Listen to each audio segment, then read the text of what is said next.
시청자 여러분 안녕하세요. 박굴수TV입니다. 월간조선은 30일 홈페이지에 분신사망 민노총 건설노조 간부 양회동 유서 위조 및 대필 의혹 기사를 사과드립니다라는 제목의 글을 게재를 했습니다. 월간조선은 잘못된 기사로 인해 고통을 받은 고 양회동 씨의 유족과 건설노조 관계자들께 깊이 사과드린다며 독자 여러분께도 사과드린다고 밝혔습니다.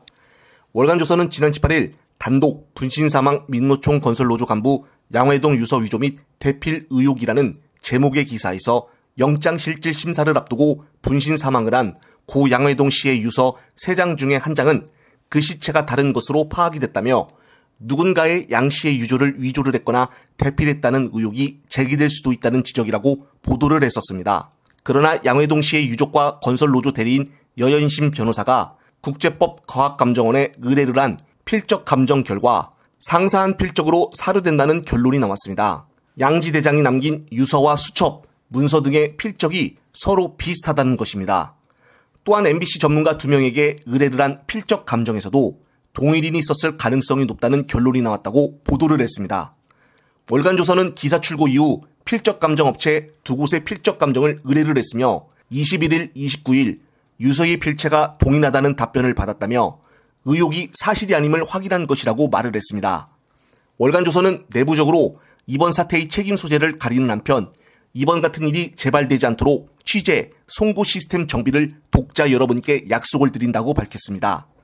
김준택 건설노조 교육선전국장은 월간조선 사과에 대해서 오보 인정은 너무나 당연한 것인데 오보가 일파만파 번진 뒤에 사과문을 냈다 한들 양회동 열사와 유가족 그리고 노동조합은 이미 막대한 오명을 썼다며 월간조선은 이에 대한 책임은 지지 않고 있다고 말을 했습니다.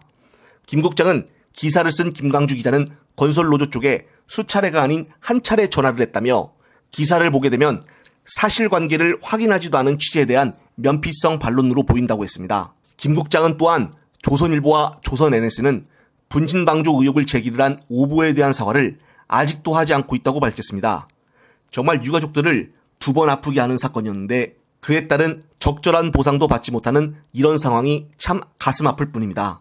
이와 더불어 언론 탄압이 시작이 됐다는 시초를 알리듯 경찰이 한동훈 법무장관의 개인정보가 유출이 된 혐의와 관련하여 MBC 기자의 주거지와 국회 사무처 등을 압수수색을 했습니다. MBC 보도국에 대한 압수수색도 시도를 했으나 보도국에 압수할 물품이 없는 것을 확인을 하고 빈손으로 철수를 했습니다. 전국 언론노조 MBC 본부는 전례를 찾기 힘든 언론 탄압이라고 반발을 했습니다. 이에 대해 당시 윤통영의 도어 스태핑 마지막 날 소신 있는 주장을 하여 주목을 받았었던 MBC 이기주 기자의 발언이 주목을 받고 있습니다. 이 기자 본인의 SNS에 따르면은 장관의 인사청문 시즌이 되면은 기자뿐만이 아닌 각 정당의 보좌관과 당직자, 대관 업무하는 기업체 직원 등등 별의 별 사람들이 장관의 인사청문 자료를 메신저로 주고받는다면서 이것으로 압수색을 털면은 여의도에 살아남을 사람이 없을 것이다.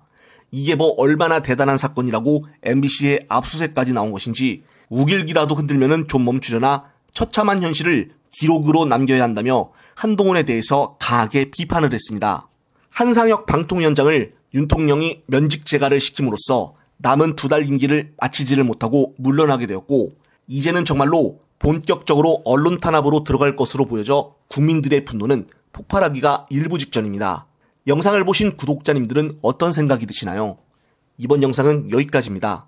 시청자 여러분, 시청해주셔서 감사합니다.